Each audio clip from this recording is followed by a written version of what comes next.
All right. Final chapter for this module, chapter 7, focuses on planning and goal setting. And really, this is the work that I do every day, overseeing strategic planning at the college. This chapter will talk quite a bit about how you differentiate between a plan and a goal.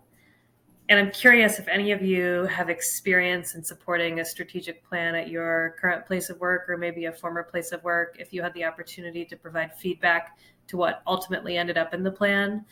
So this chapter will talk about the importance of a mission statement.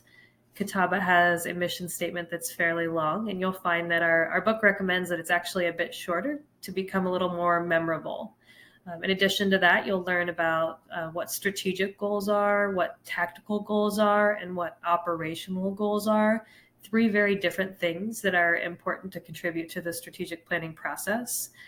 Finally, you'll learn about the organizational planning process itself, which really is a cycle of continuous improvement. So most organizations spend about a year going through the strategic planning process, where they will engage important stakeholders in gathering their feedback. They will formulate some specific horizon or vision statements, and then they'll break down goals beneath that of how they want to get there, what metrics they're going to measure to ensure that they have success, as well as continuously monitoring and learning. So even if you set up a successful strategic plan, you're constantly learning and revisiting to make sure that you continue to work towards whatever you've said your North Star is. So an example of a great mission statement that I constantly remember is one from JetBlue. It's to inspire humanity, both on the air and on the ground. So that's one that I particularly like. I encourage you to look up mission statements that might resonate with you. Disney has a great mission statement. Nike has one as well. There are a lot of different examples that the text references in terms of excellent mission statements.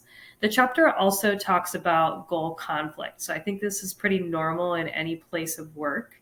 You find goal conflict maybe when you focus your efforts on one goal and then the other goal might suffer as a result. The chapter talks about the importance of building a coalition, which is essentially an alliance of people to help support a particular goal that you may have set. So anytime you're doing specific planning, most people like to see the plan in a couple different ways. So this chapter will talk about what a strategy map looks like, which generally accompanies any type of strategic planning so that individuals can see what your overarching themes are and what you're going to do to get there. So another question that I have for you all that I've written down is about performance evaluation. So this chapter goes into goals quite a bit. I'm interested in how many of you have gone through the performance evaluation process and been evaluated, or maybe you've evaluated someone yourself. Have you ever set up something called a SMART goal? This chapter talks a lot about the different types of goal. A SMART goal is something that's specific, measurable, actionable, relatable, and time-bound. So maybe you haven't done that exactly, but you've set some pretty specific goals for where you want to go. The book also talks about management by objectives, which are essentially very specific goals by departments, which you may be familiar with. And then finally, it talks about the main difference between a single-use plan, which is maybe something very short-term that you want to do, as opposed to a standing plan, which might be like a strategic plan. Most places use a strategic plan for 3 to 5 years and plan on heading in that direction for the next 10.